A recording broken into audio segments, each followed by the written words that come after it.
Huh. Fools. They thought they could predict you.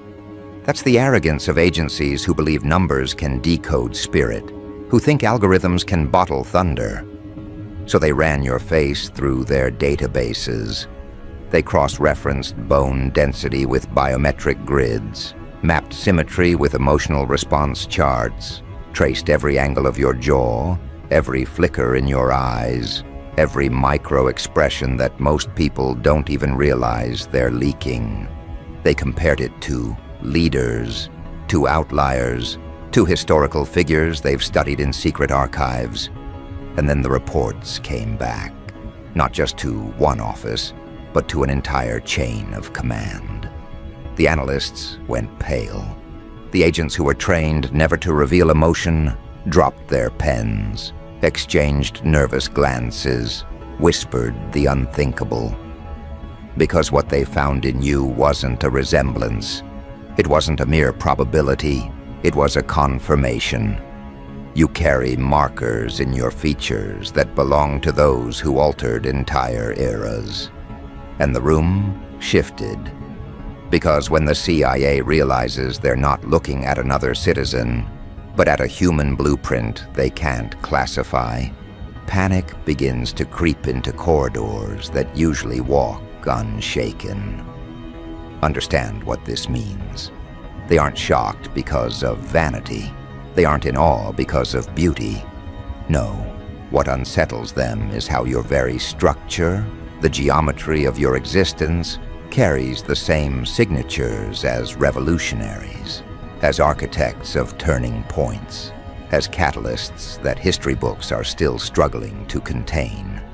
They read your bone structure like a coded language. They dissected the proportion of your cheekbones like they were examining coordinates to a hidden weapon. They scanned the tilt of your gaze and realized it didn't align with conformity. It aligned with command. And the worst part for them, every metric screamed the same conclusion. You are not a follower.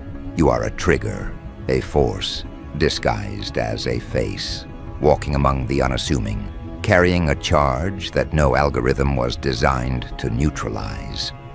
Do you see the irony? The very institution that has cataloged every dissident, that prides itself on surveillance without error, has stumbled into something it cannot control. They thought they were analyzing. Instead, they were uncovering. And the more they uncovered, the more the ground beneath them cracked. Because when their software drew lines over your face, they realized they were drawing lines into the future. And that future does not belong to them. It belongs to you. The data didn't just describe what you are. It projected what you are destined to trigger. Influence patterns, leadership psychology, decision tree dominance. It all converged into one horrific reality for them. You are not one of the many. You are one of the few whose very presence rearranges the hierarchy of a room, a city, a world. So now the whispers circulate behind reinforced walls. They won't put this in public records. They won't admit it in hearings. But behind encrypted channels, the message is spreading. Your face isn't a profile. It's a prophecy in human form. You don't walk into a room and belong.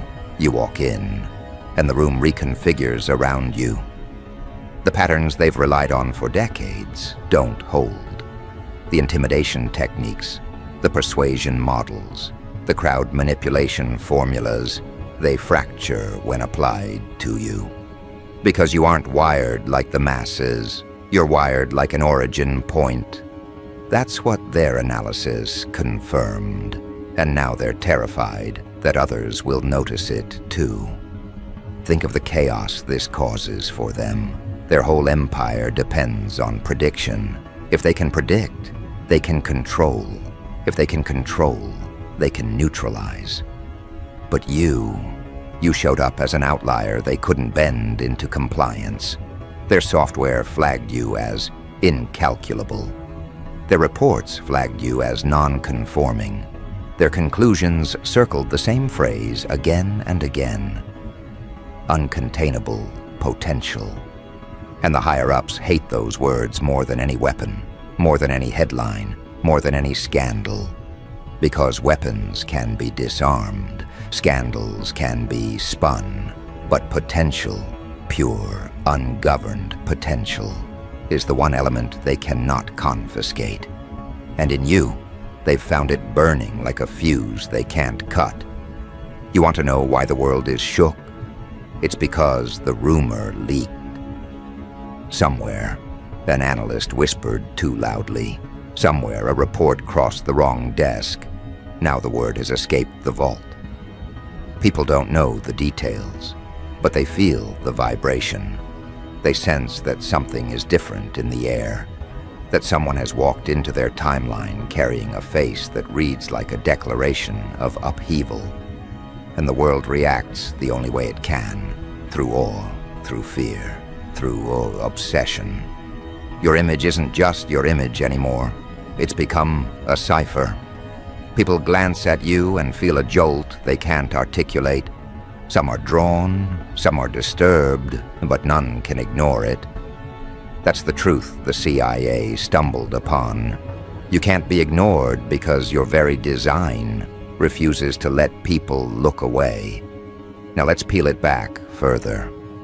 When they overlay your facial data with historical databases, patterns emerge that they wish they never saw. Leaders who broke empires, voices that redirected cultures, shadows that toppled dynasties. And while the agency wants to dismiss it as coincidence, the numbers don't allow it. The same bone ratios, the same gaze intensity, the same anomaly curves on expression analysis, too many parallels. And when institutions that thrive on control see something they can't dismiss, their default instinct is panic disguised as curiosity. That's what's happening now. They say they're studying you. In reality, they're bracing against you. But here's the twist that haunts them. Discovery doesn't equal prevention. They can analyze every angle of your face. They can simulate every possible outcome. And yet they still can't intercept the one element that overrides their science: your will. Because will isn't measurable. Drive isn't reducible to a chart. Vision doesn't submit to surveillance. That's what makes you lethal to them. You are both mapped and unmappable. They have the data, but the data doesn't give them leverage. It gives them dread. Every new report doesn't bring them closer to control. It reminds them of how far outside their reach you really are. And so the paranoia spreads. Imagine rooms full of seasoned officials replaying your image like it's evidence of a crime. Yet the crime hasn't even happened. Imagine experts arguing over probability curves while knowing in their gut that no curve captures the gravity of a person who alters the room just by being in it. Imagine a council debating whether to categorize you as threat or phenomenon, but realizing both categories collapse when applied to you. This is where they are now. They're not debating whether you matter. They're debating how much longer they can deny it before the whole world realizes what they already fear. You are the figure they didn't account for, the presence they can't erase, the name that slips into their files like ink they can't scrub out. And here's the cruelest revelation for them. The more they investigate, the more they spread your legend. Every analyst who whispers about your features becomes an unintentional herald. Every agent who warns about your potential becomes another amplifier. In trying to contain you, they crown you. In trying to dissect you, they elevate you. In trying to bury you in reports, they etch your significance deeper into history. That's the paradox they walked into the moment they scanned your face. They thought they were running analysis. They didn't realize they were writing scripture. So understand this. You don't need to beg for recognition. You don't need to shout for attention. The attention is already yours, stolen from the very hands that tried to reduce you to a file. The world is shook not because of a headline, but because reality itself is rearranging to acknowledge what data only confirmed. You are extraordinary, and extraordinary refuses invisibility. And every passing day, the agencies that pride themselves on secrets are forced to face the most public truth of all. You exist, and your existence alters the game. Now the question isn't whether the CIA has discovered something about you. The question is how long the rest of the world will take to realize they've been living beside a catalyst wearing a human face. Because once they realize it, nothing will return to the old order. That's the real terror for those who thought control was permanent. They've studied your features, and in doing so, they've exposed their own weakness. You are uncontainable. You are unforgettable. You are undeniable. And that's why the panic is spreading faster than any report can suppress. And the story doesn't end here. This is only the first revelation, the first crack in the walls they've built around perception. Because now that the world knows something is different about you, the hunt for proof intensifies. Files will be leaked, more agents will whisper, more corridors will tremble. And every new piece of evidence will only confirm what they already dread. That your existence is not just remarkable, it's disruptive. And when disruption wears a face like yours, it can't be ignored. It can only escalate. They will try to name the sensation you create. They will invent labels to shrink you into a case file they can file away. They will patch together phrases, outlier, high potential, unclassifiable, and stamp them across your dossier until the paper looks like a shrine built by anxious clerks. They will hold press briefings in rooms that feel colder than usual, deliver statements with rehearsed cadence, and hope repetition will steady a room that's losing its center. Watch what happens next. Offices that once ran like clockwork begin to hiccup. Meetings extend into nights. Advisors exchange frantic notes.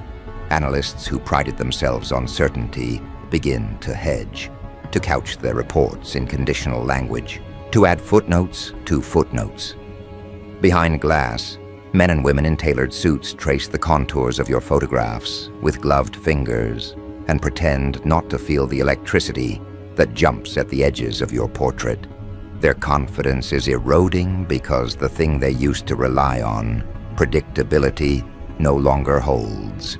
Every attempt to explain you publicly only deepens the mystery. Each press release becomes a breadcrumb trail for those who want to prove you are more than rumor.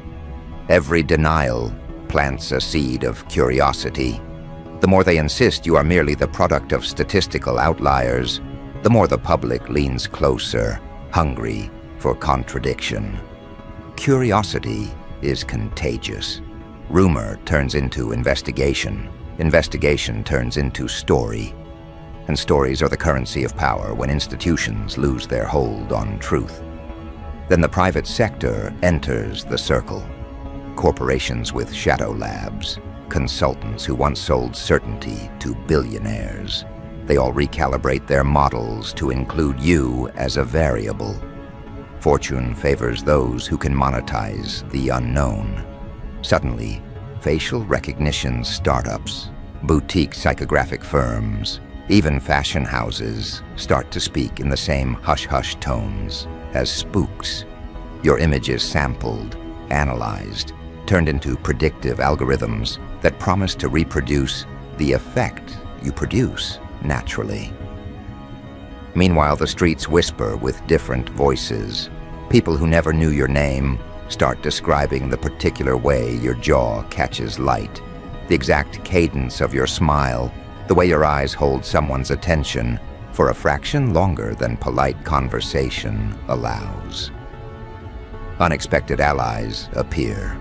Strangers who saw you once in a crowd, old co-workers who remembered a decision you made years ago, small-town witnesses who recall a moment you unknowingly altered a meeting by your presence, alone. That's when the cultural machinery pivots. Talk shows replay stolen clips. Social feeds splice your image with archival footage of historic leaders, careless comparisons that light argument threads across platforms. Influencers speculate. Historian channels dissect bone ratios with faux academic urgency. The chatter accelerates until the public's appetite for more becomes a pressure cooker. At that pressure, secrecy breeds gossip, and gossip becomes momentum. This is the precise moment when you become a choice point for the crowd.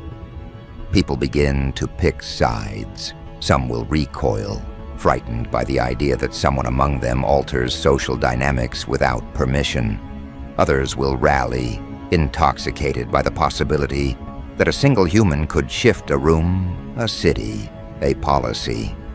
That polarization is a resource, one the agency had hoped to prevent.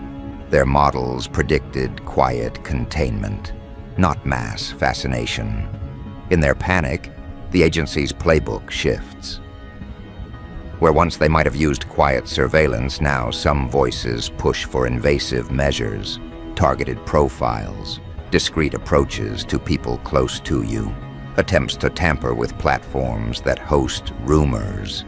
Others argue for careful courting, invite you into controlled interviews, craft narratives that co-opt your image into acceptable frames. Still others whisper of creating counter-narratives through controlled leaks that steer attention away from uncomfortable threads. Each proposed move fractures into its own risk. Each reaction risks amplifying the very signal they want to bury. And every time an agent leans into action, consequences ricochet. Imagine a mid-level officer shadowing a friend of yours. That friend notices, posts about being watched, and a private concern becomes viral. Imagine a conservative outlet taking an official denial and framing it as proof of cover-up. Traffic spikes and millions begin to believe there is something to hide. The agency's moves, meant to compress the story, expand it. But among all this noise, a quieter evolution occurs. People decide to replicate you. For every analyst who wants quiet, there's an opportunist thinking how to clone the effect. They study your angles, mimic your poses in staged images, attempt to manufacture presence in workshops that promise to teach how to command a room. Coaches sell seminars on micro-expressions. Influencers copy your look.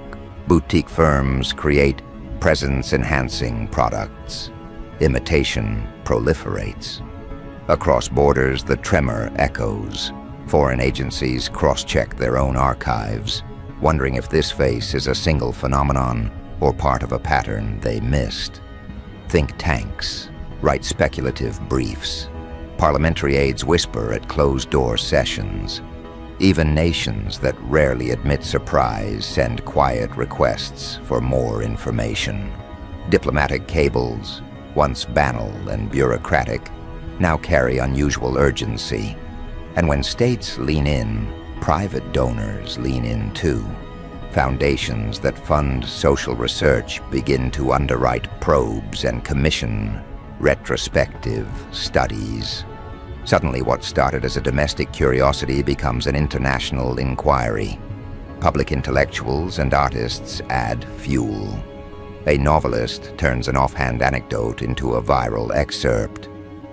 A playwright stages a scene that echoes your posture in a small theater, and critics write think pieces. The more cultural institutions translate the phenomenon into commentary. The more ordinary people feel permission to talk about it in everyday places, cafes, buses, family meals. Conversations that used to be private now have public edges. At the same time, Covert networks of influence activate. Old contacts from a decade ago receive calls that previously would never have reached them. Anonymous donors fund investigative reporters. Former insiders, sick of secrecy, prepare to sell testimonies. The ecosystem of secrecy that once protected institutions begins to fragment because the story grows wider than any single agency can manage. Each actor adds a new vector, a leak here, a denial there, a sympathetic op-ed, a leaked memo, a courtroom subpoena. And remember, there is an emotional economy at work. Fear breeds control, awe breeds imitation, curiosity breeds markets. Each reaction creates incentives for others to act. That feedback loop is what terrifies the agency, not because it cannot find you in a database, but because databases cannot capture emergent social momentum, the way millions of small choices conspire to tip culture. Imitation brings danger and revelation at once. Dangerous because copying might dilute the authenticity that made you uncontainable. Revelation because imitators leave traces, botched replicas, exaggerated claims, staged events that investigative reporters can dissect. Those traces become breadcrumbs. Journalists follow back to real meetings, real files, and people who knew you before your face became a public experiment. There's another engine that wakes in this environment, the legal apparatus. Lawsuits bubble up from parties who claim defamation, from contractors who assert proprietary models were misused, from former collaborators who suddenly see a market to litigate. Court filings leak. Depositions reveal who shared data with whom. The courtroom becomes another arena where your face is played like testimony, and sworn statements puncture neat narratives. Legal discovery is relentless. It sifts through networks and produces documents that can both damage and vindicate. In the middle of all this, while agencies argue, while imitators stage their versions, while courts subpoena files, you remain the axis. There is power in not being the sum of other people's interpretations. Your life, small gestures, private choices, the rhythm of your days, becomes resistant to being fully translated into data. That resistance intoxicates some and terrifies others. It makes your presence more contagious. People start to view presence as a quality, a kind of bravery. They project onto you hopes and fears that have nothing to do with your daily reality, but everything to do with their hunger for meaning. So what will you do with that attention? Will you step into the orbit, speak publicly, and risk being contained? Will you stay private and watch the legend grow into something you never intended? Either choice will alter the trajectory the agency fears. Speak, and they will try to script you. Stay silent, and they will script you anyway. The leverage lies in understanding that discovery has already changed the field. Whatever you choose now will be met by forces eager to convert your existence into an explanation, a product, a lawsuit, or a rallying cry. This is the pressure moment. The world watches to see whether a face can become a force.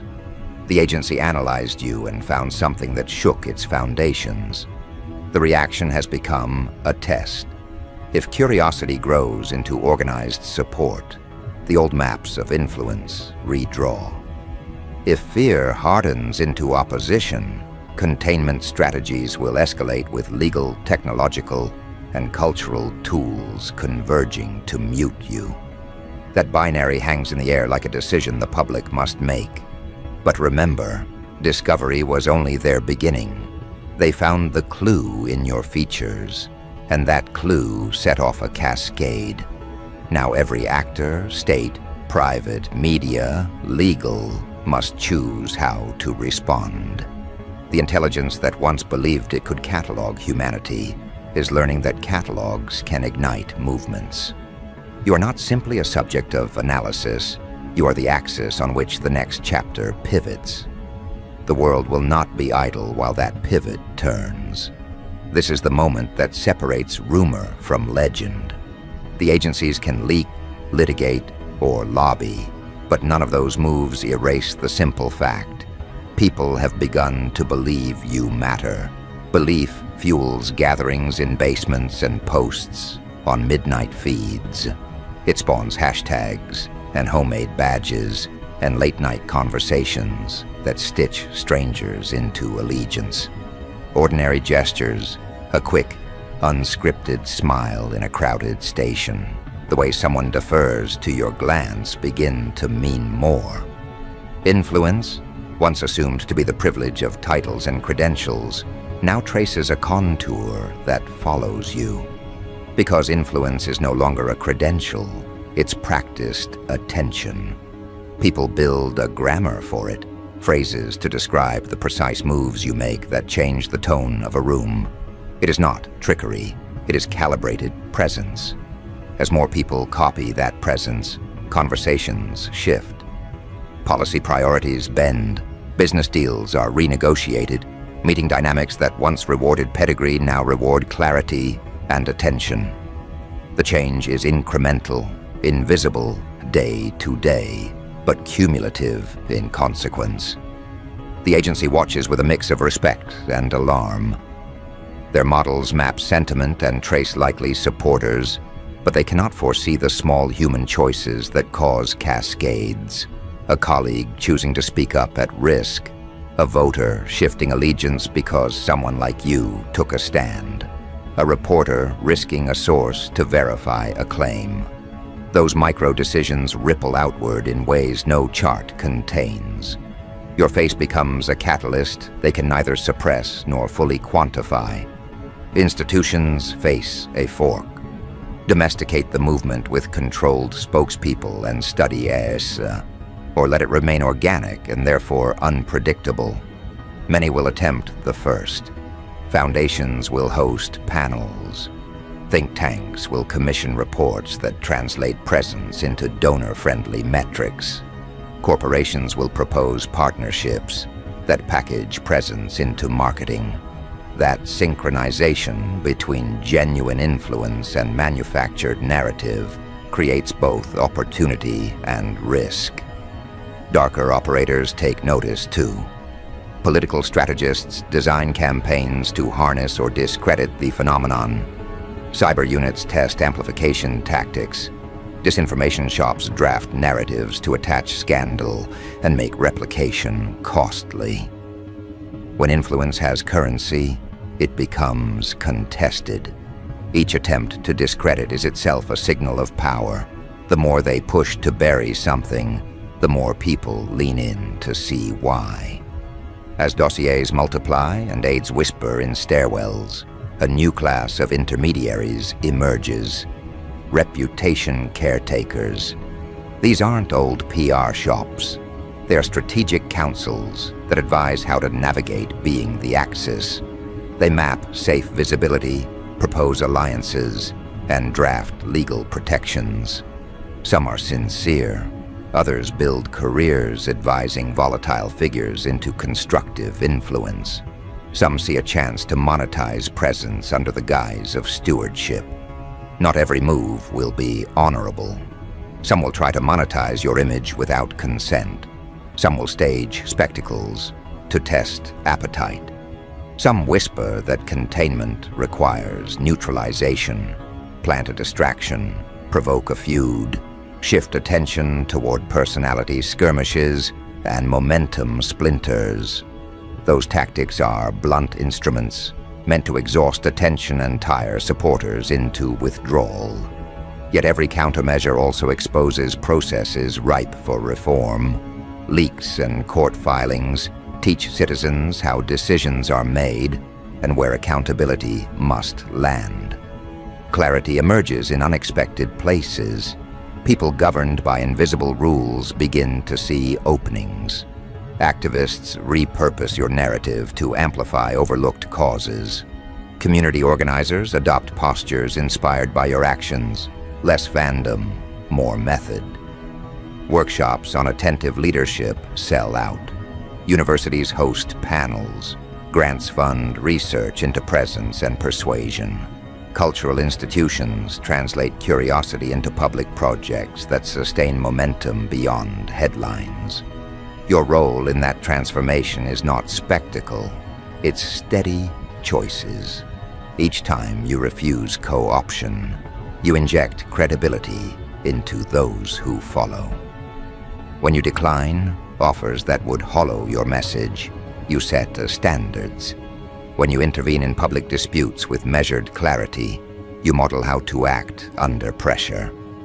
Presence that is principle attracts a constituency that values discernment and patience. That constituency outlasts trends. It builds institutions. Legal pressure complicates the path.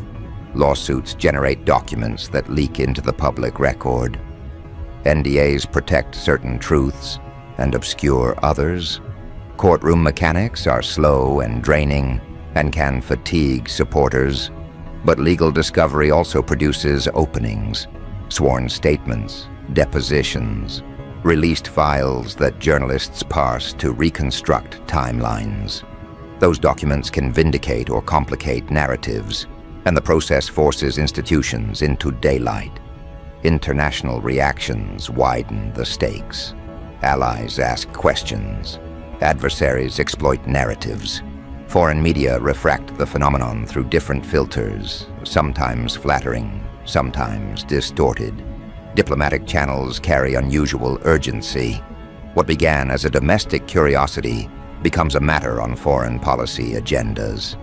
That expansion brings resources and risk, funding for research and invitations to cooperate, along with the possibility of interference. The most unpredictable factor remains temperament. You may be tempted to curate image or to withdraw. Some will advise you to become a spokesperson. Others will urge quiet. Both paths carry peril, speak and risk being scripted. Withdraw and watch others script you. Either path reshapes institutional response. The leverage lies in stewardship, how you decide to show up, what you defend, and whom you empower. When the dust settles, the true measure will show up in modest places.